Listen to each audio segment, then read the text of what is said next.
Cette semaine, à l'émission, retour sur deux réalisations marquantes dans la petite histoire culturelle de Laval. Je vous propose une mise à jour entièrement consacrée à l'Orchestre symphonique de Laval et à la Maison des Arts. Mais d'abord, nous aurons droit à une revue de l'actualité locale et régionale. Vous regardez Mise à jour à l'antenne de TVRL.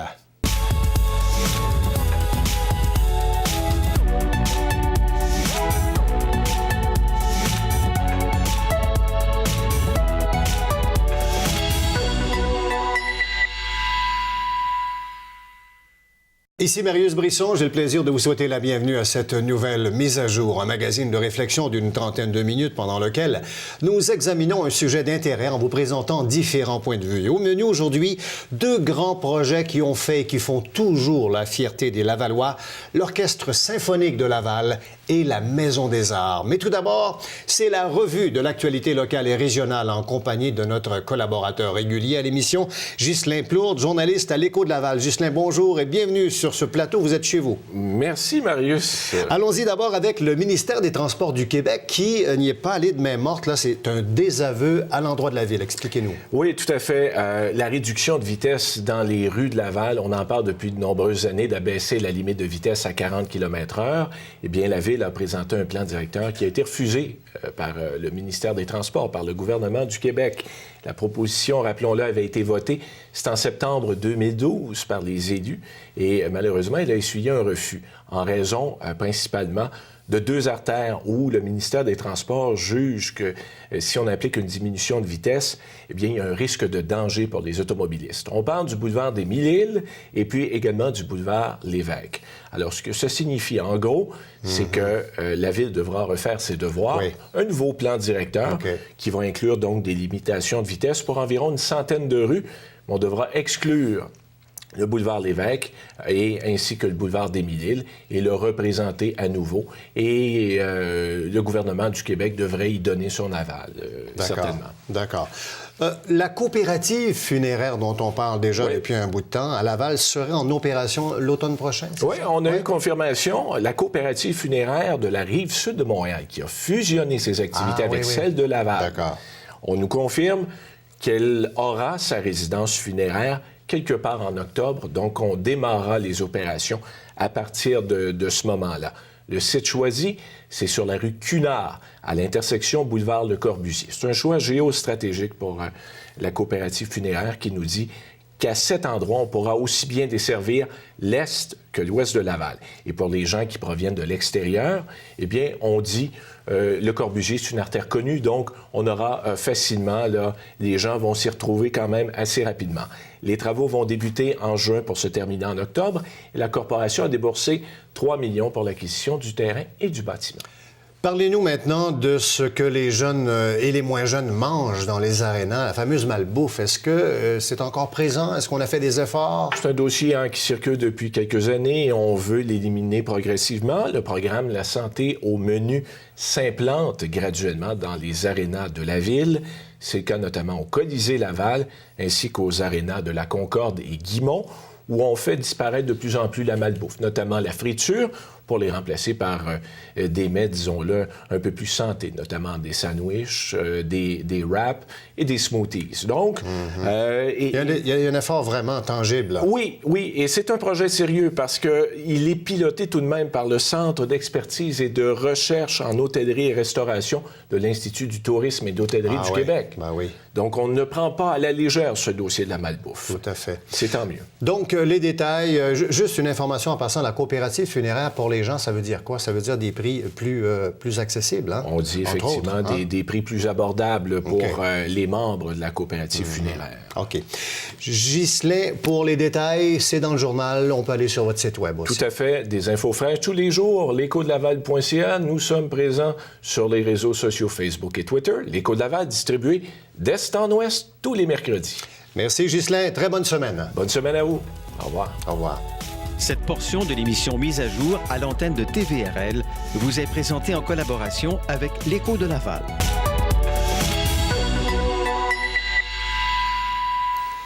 Cette semaine, à l'émission Mise à jour, nous avons décidé de braquer nos projecteurs sur deux réalisations marquantes dans l'histoire culturelle de Laval, l'Orchestre symphonique de Laval et la Maison des Arts. Nous accueillons en studio exceptionnellement un seul invité, l'homme qui a été de toutes les batailles avant, pendant et après la création de ces deux grandes organisations lavalloises, M.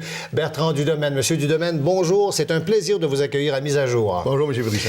M. Dudomaine, avant de plonger dans le vif du sujet, d'abord quelques notes sur votre parcours, parce qu'il est assez impressionnant.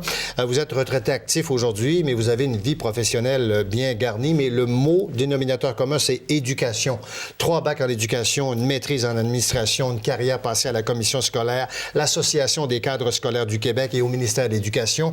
Et vous avez été fondateur du Centre musical culturel de Chomedey, vice-président de l'Harmonie de Laval, membre de Consultation, président fondateur de l'Orchestre symphonique, on l'a dit tantôt, secrétaire et membre du Conseil de la culture, président de la commission consultative, enfin, membre de nombreux conseils d'administration. Puis là, je vais passer les prix reconnaissance, 25 ans et plus, le Coq d'art, le Méritas, etc., etc. Vraiment, on est très fiers de vous avoir avec nous. Et aujourd'hui, M. Dudomaine, on va se concentrer sur 2 sujets, l'Orchestre symphonique et la Maison des Arts. On va commencer avec l'Orchestre symphonique. Oui. Donc, l'Orchestre symphonique, premier concert en 1985, mais il y a une réflexion qui remonte des années 60-70. En fait, quand on dit qu'on va fonder un orchestre symphonique, c'est beau, mais c'est le résultat de certaines rencontres. Oui. Et je pense qu'en ce qui concerne l'orchestre, la première rencontre, c'était en 63, quand on a fondé le Centre musical et culturel de Chomedey. Oui. Il faut comprendre que la ville de Chomedey vient de naître. Oui. On est avant ville de Laval, bien sûr. Et la communauté anglophone, la communauté juive est très organisée au niveau culturel. On ne sait pas pourquoi, la communauté francophone n'est pas organisée. Alors, on a décidé de se prendre en main, de s'organiser. On a fondé le Centre musical et culturel de Chomedey. Oui. On a organisé des cours, chant, danse, etc. Et on s'est formé un petit ensemble symphonique. Est-ce que c'est l'Harmonie Saint-Maxime, ça? Non, okay, on n'est pas là encore. Pas tout de suite. Un petit ensemble à cordes. Oui. Alors, ça jouez-vous va... vous-même, là, vous, M. Oui. Vous jouez quoi, là? Moi, j'étais percussionniste. OK, continuez. Alors, à ce moment-là, il y a une rencontre qui se fait, c'est avec le couple Brousseau. Céline Brousseau et Jacques Brousseau, nous nous rencontrons pour la première fois. Là, j'en saute des bouts. Ouais. Dans les années 70, à la Polyvalente Saint-Maxime, il y avait une harmonie scolaire qui performait. Dans les concours provinciaux, gagnait des prix, etc. Je m'en suis occupé assez activement. Et on se rend compte, à la fin de l'année, dans les concerts de fin d'année, les élèves de 5e secondaire nous quittent. Oui, disparaissent. Disparaissent. Ils n'ont plus rien. Ils ne laissent pas de traces.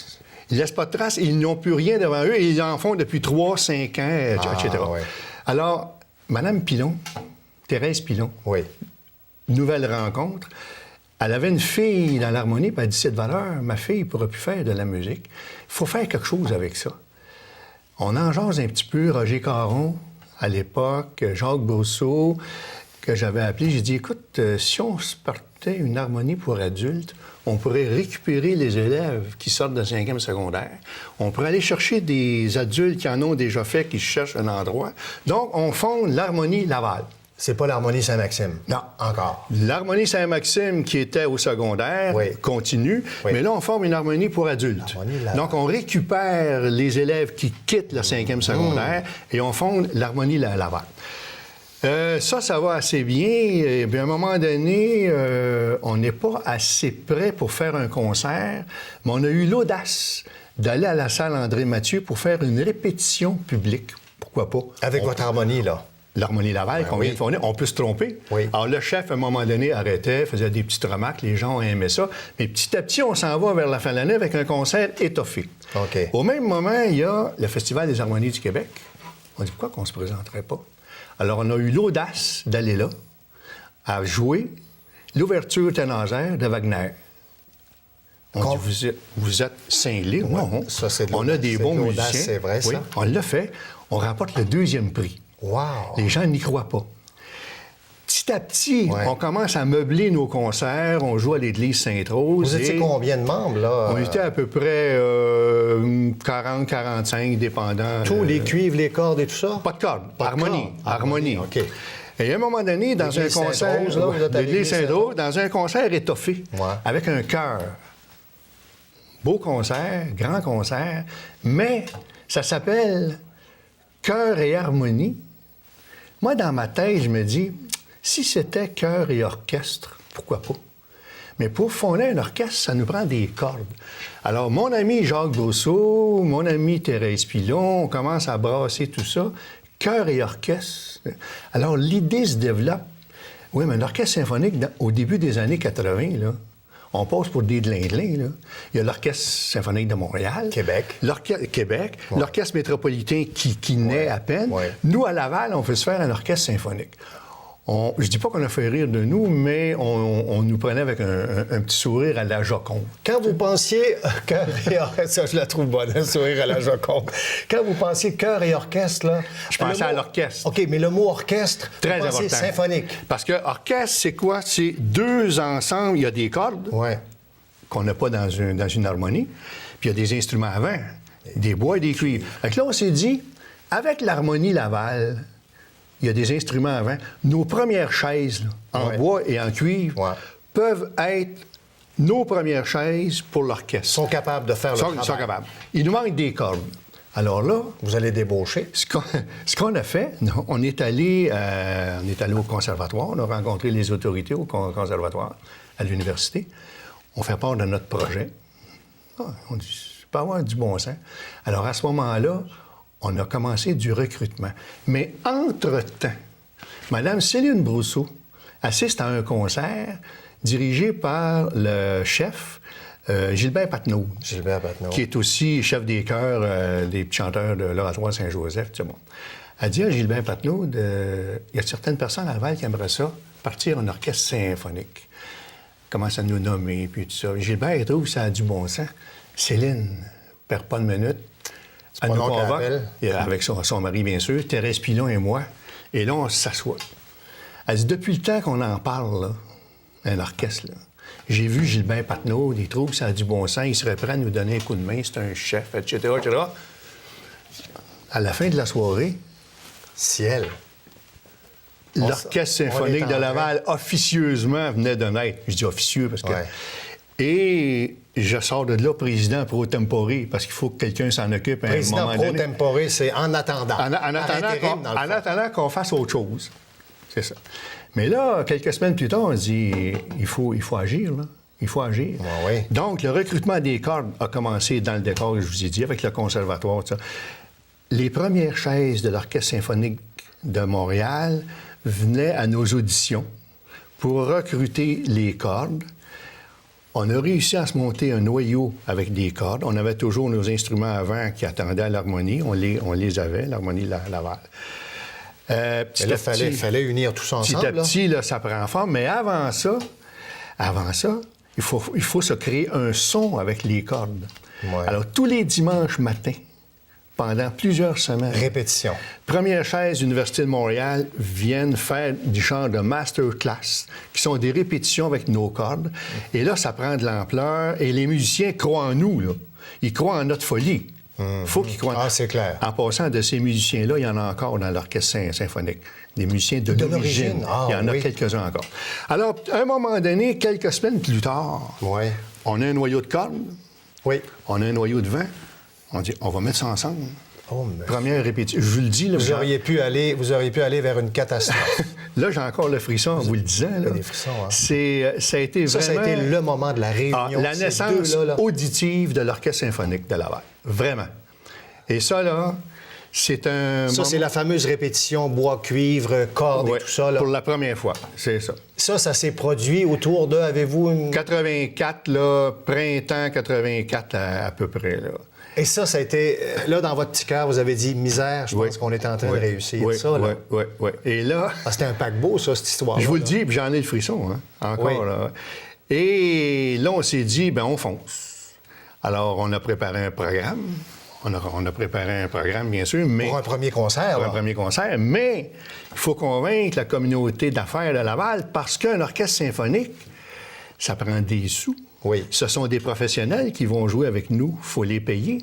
Alors, rencontrer la communauté d'affaires, ils nous recevaient eux aussi avec un petit sourire. Claude Ulysse Lefebvre est maire de Laval. Claude Les libéraux vont prendre le pouvoir et vont battre le Parti québécois en 85, là, quand même. Ouais. Bon, mais il reste que les premiers abonnés, salle Claude Potvin, là, en fait, de curé Antoine Labelle, c'est là où vous allez faire votre premier concert. C'est quelle date, ça? C'est le 9 novembre 85. Ça, c'est vrai, un premier concert de l'orchestre avec du public, tout ça. Oui. Là. Alors, la communauté lavalloise est là, de tout acabit. Vous avez trouvé vos partenaires? Nos premiers abonnés sont là, nos partenaires sont là. C'est un événement très, très important, mais il faut que je vous mette dans le contexte de l'automne 85. OK. C'est très important. Allons-y. On finit là-dessus, puis après ça, on fait une pause. Le Parti québécois est au pouvoir. Oui. Mais il y a une élection provinciale qui est décrétée pour le 5 décembre. Nous sommes en novembre. Une semaine avant notre concert, il y a l'élection municipale. Claude Ulysse Lefebvre, qui est un de ceux qui a cru en nous, est réélu. Tout va bien. Tout va bien. Mais au moment du concert, il y a beaucoup d'effervescence à Laval et tout le monde veut se faire voir au concert, qui est un événement important. Oui. Premier concert de l'Orchestre symphonique de Laval. Une petite anecdote. Oui. Un candidat, que je ne vous nommerai pas, Ouais. au provincial, il me téléphone. Et il dit, M. Dudomaine, je voudrais acheter toute la rangée qu'il y a derrière vos invités où sera assis le maire Lefebvre. Je veux... Ben, j'ai dit, je m'excuse, ce sont nos abonnés qui sont là. Lui, en fait, ce qu'il voulait, il va y avoir des photos. Ben oui. Il va être sur les Il photos. voulait être dans le journal. J'ai dit, je m'excuse, c'est réservé pour nos abonnés. Ça a créé un petit froid. OK. Il a été élu quand même le 5 décembre. Les libéraux sont rentrés au pouvoir. OK. Et ce que je dois vous dire, c'est que quand le Parti québécois est au pouvoir, Mme Lise Bacon de Laval, Oui. elle était répondante de la culture pour l'opposition. Quelques semaines après notre premier concert, elle est élue. Le Parti libéral entre au pouvoir. Elle est nommée ministre de la Culture. Oh, misère. Quel beau hasard. Oh, Quel beau hasard. que les hasards sont nombreux à Laval quand on organise les choses, Voilà. M. Dudomaine. Ce qu'on va faire, c'est que, évidemment, là, et l'Orchestre symphonique de Laval va naître. Premier concert qui est le 9 novembre 85. Et le premier pianiste à y jouer. Pas là, pas cette fois-là. Pas cette fois-là? Pas cette fois-là. Par après, à l'inauguration Oui, officielle? oui, de parce qu'en l'orchestre? fait, quand on a commencé nos concerts, Oui. la Maison des Arts n'était pas encore prête pour nous recevoir. Nous avons dû jouer à... En mars 86, ça a été Non. l'inauguration? Le premier concert a été le 9 novembre 85. Oui. On a eu un autre programme en janvier. La Maison des Arts n'est toujours pas prête. Ah oui, Et ah on oui. jouait à la salle Claude Potvin, C'est ça. le polyvalent curé Antoine Labelle. OK, d'accord. Pour le 6 mars, c'est une autre histoire. OK. On pourra en parler tantôt. si On vous revient voulez. tout de suite après la pause. Merci, M. Dudomaine. On poursuit cette conversation sur l'histoire, la petite histoire culturelle de l'Orchestre symphonique de Laval et de la Maison des Arts dans un instant à mise à jour. À tout de suite.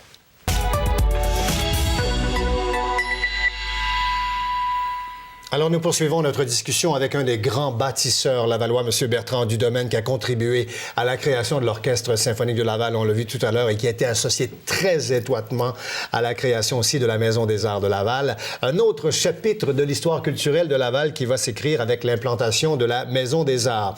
M. Dudomaine est avec moi. Je le lance sur l'élection de Claude Ulysse Lefebvre. Est-ce que vous diriez que ça a été un élément déclencheur, un élément déterminant dans la création? On va revenir au 6 mars. Là, on a dit aux gens tout à l'heure, on a fait une pause, qu'on allait revenir au 6 mars, le premier concert de l'OSL à la Maison des Arts. Ça, on va revenir un peu plus tard. Mais avant, on va raconter l'histoire de la Maison des Arts. Claude Ulysse Lefebvre, c'est un élément déterminant? Élément important parce que M. Claude Ulysse Lefebvre croyait à la culture. Et il faut s'imaginer qu'à l'époque, là, ce qui prime et qui est rentable électoralement, c'est le sport, le loisir. La culture, on n'en parle pas. Là, on a affaire à un maire qui croit à la culture. Et ce que M. Lefebvre a fait en 82, un an après son élection... C'est la consultation. La consultation. OK. Il consulte et il va agir. Ah, et là, il réunit toutes les forces vives de tout acabit. Sport, loisirs, culture. Les sports sont... Ça, c'était le 16 août, ça, là. Non. Là, ça, c'est là, avant, ça. Bien avant. Bien ça. avant, d'accord. Alors là, les sports sont organisés, les loisirs sont organisés, la culture, il y a Laissés à eux-mêmes. Ouais, à peu près. À elles-mêmes. Alors là, la consultation a lieu. Moi, je rencontre Paul Lemay. C'est la première fois que je côtoie Paul Lemay. Directeur des communications de la Ville, enfin de la culture et communication. Oui, puis il a été directeur du service des arts, etc. Là, on se rencontre et puis on dit, c'est notre chance. Lui, il s'occupait de théâtre, moi, je m'occupais de musique. Claude Pilon s'occupait de danse. On a dit, c'est le temps. Alors, quand la consultation a été finie, nous, on a continué à demander à M. Lefebvre, écoutez, M. Lefebvre, vous bâtissez des arénas un petit peu partout, là. On est d'accord avec ça. Mais nous, en culture, on aimerait ça avoir notre aréna de la culture. L'aréna de la culture. Oui. C'est pas l'ancien nom de la Maison des Arts, toujours. C'est Paul Lemay qui avait trouvé ça, puis j'avais trouvé ça très brillant. Ben, donc, on revenait souvent à M. Lefebvre en disant, quand est-ce qu'on va avoir notre aréna de la culture? Puis on revenait souvent à ça. Bon. J'en saute des grands bouts. Parce que vous saviez que l'aréna, le mot aréna, allait avoir une bonne oreille. Parce qu'il créait des arénas. Bon, OK, je comprends. Et puis, nous, on n'avait rien contre ça. Okay. Alors, à un moment donné, et ça, c'est une date importante, 16 août 83, les membres de la communauté culturelle sont convoqués par le maire Lefebvre au conseil municipal, dans la salle du conseil municipal. Ouais. On s'en va là. On ne sait pas pourquoi. Alors, dans le fond, il voulait nous provoquer. Dans le sens? Il dit, écoutez-moi bien, là, vous êtes tous là, les gens de culture, là. Et il dit, vous voulez un aréna de la culture? Bien, vous allez vous en occuper. Ah bon? On va s'en occuper, oui. Vous allez vous en occuper. Il dit, comment ça se fait? Comment ça se fait que le sport, les gens du sport sont organisés, les gens des loisirs sont organisés, les gens de la culture, vous n'êtes pas organisés. Comment ça se fait, ça? Expliquez-moi, est-ce que c'est possible à Laval qu'on investisse, qu'on inaugure des choses dans la culture si vous ne vous prenez pas en main? Dans le fond, il nous provoque. Il nous a vraiment provoqués. Il dit ça pourquoi je vous ai réunis aujourd'hui, là. C'est pour que vous vous preniez en main. Vous allez vous former un comité provisoire qui va être la Commission consultative des arts. Vous allez me faire des propositions. Dans 2 jours, je vais convoquer une conférence de presse. On va annoncer qu'il va y avoir une maison des arts. Est-ce que c'est le fameux livre rouge, ça, là? Ah, ça, c'est après. C'est après le livre rouge. Alors là, il nous a amené... Vous avez répondu à la provocation. Bien, c'est un choc. Ben oui. Moi, je pars de chez moi, un petit souper tranquille sur la terrasse, je m'en vais à l'hôtel de ville pour me faire poliment engueuler. Oui. C'est ça, dans le fond. Là, il vous a piqué au vif. Et à la bonne place. Absolument. Parce que là, ça vous a fouetté. Oui. Alors là, on se fait un petit comité provisoire. Je suis nommé président pro tempore. Et puis, le maire nous dit, n'oubliez pas, dans 2 jours, vous allez nous expliquer ce que vous voulez, etc., etc. Les médias sont là. Et puis, création de Maison des Arts. Là, on est pris, là. On dit, ça fait 1 an qu'on revendique ça. On ne peut pas laisser tomber. Alors là, on a réuni, on a rencontré toutes les forces vives de culture, les organismes, les individus, les artistes. Ce que le maire vous demandait de faire. Oui. Et là... Organisez-vous, puis prenez soin de la maison. Imaginez la liste d'épiceries qu'on a récoltées. Ah, ouais. Il a fallu élaguer ça.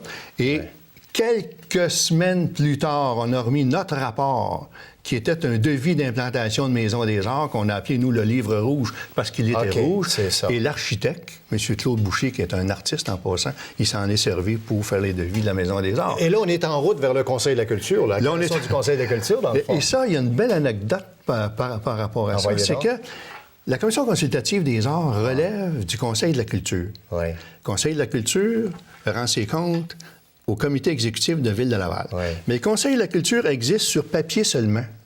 OK. Alors, la commission consultative, nous, on relève directement du comité exécutif de Laval. Pensez à ça. Ah. Des bénévoles se rapportent directement au comité exécutif de Ville-Laval. Pensez à ça. On avait un pouvoir d'influence assez fort. Évidemment, quand on nous disait non, oui, c'est clair. Ben oui, c'est là. Donc, on se réanalysait, on argumentait, on venait. On ne sortait pas nos pancartes, là, c'est sûr.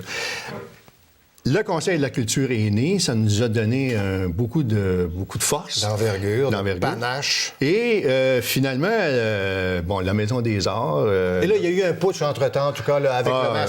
C'est de l'histoire ancienne, mais le maire reste quand même. Le maire reste là, et nous avons besoin du maire parce qu'il croit à ça. Ben oui. Mais pendant ce temps-là aussi, il faut dire que l'Orchestre symphonique est en train de se créer, ce que je vous ai dit tantôt. Là, oui, on est en train, les pièces du casse-tête sont en train de se... Mais est-ce que dans le projet, désormais, M. Dudomaine, Est-ce qu'on n'a pas dit, là, va falloir intégrer le service des arts ou je sais pas trop, là, Bon, à la Maison des Arts? Le maire Lefebvre a eu une bonne idée, c'est d'intégrer le service des arts, mais comme les plans étaient déjà commencés, pour l'architecte, ça a créé un retard de livraison de la Maison des Arts parce qu'il faut qu'il intègre Refaire les le plans. service. Ouais. Nous, on avait prévu l'orchestre, à l'époque, se présenter à la Maison des Arts. Donc, on ne peut pas, comme je vous ai dit tantôt, on se présente à Claude Potvin. Fin janvier 86, notre deuxième série de concerts, toujours à Claude Potvin, à l'entracte. Claude Lefebvre, il me demande, il dit, parce qu'il a assisté au concert, il dit, écoute, la Maison des Arts, est-ce que ça avance? Je dis, oui, c'est rendu où, là? Bien, j'ai dit, là, les ateliers de production sont retardent un peu, mais la salle de concert, ça avance, puis tout ça. Il dit, est-ce que ça avance assez pour qu'à un moment donné, je dis, oh, oui, ça avance assez.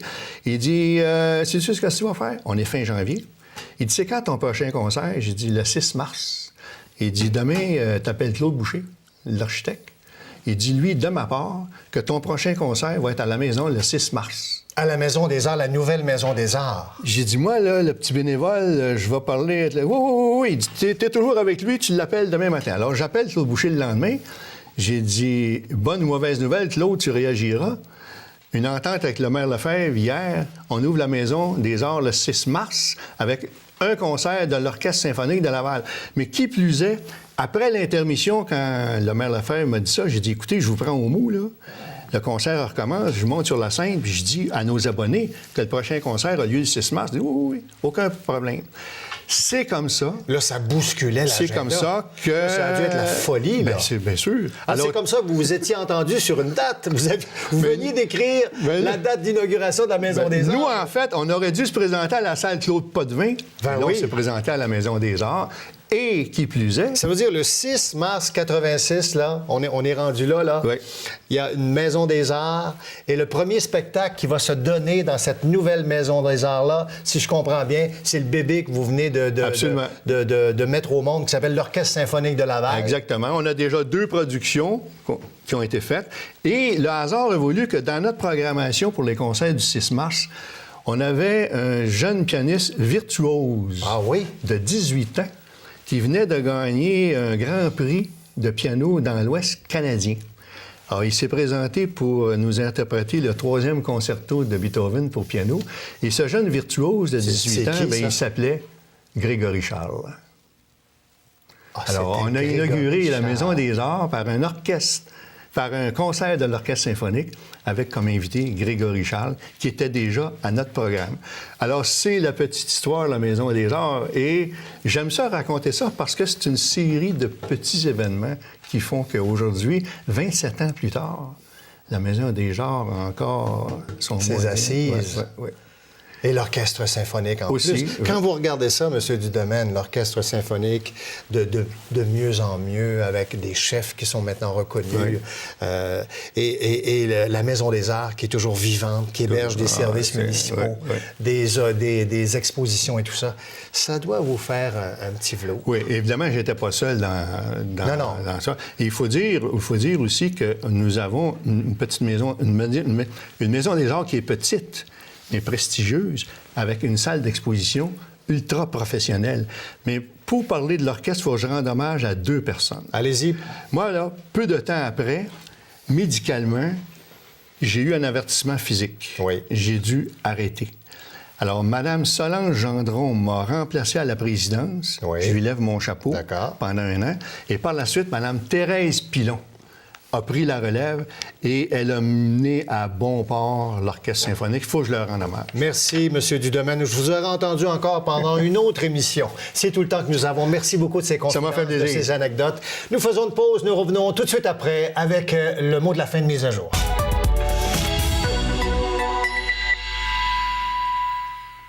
Alors voilà pour cette plus récente édition de Mise à jour, présentée chaque semaine en première diffusion, le mercredi à 19h à l'antenne de TVRL, la télévision régionale de Laval, le canal de MaTV. Et si vous voulez revoir nos émissions, c'est très simple. Vous consultez les journaux locaux, vous nous appelez ou vous allez sur le web. Et si vous voulez revoir l'émission depuis votre ordinateur, très simple également, section Web Télé, vous cliquez sur MAJ pour Mise à jour. Alors voilà, au nom de toute l'équipe ici, Marius Brisson, excellente semaine.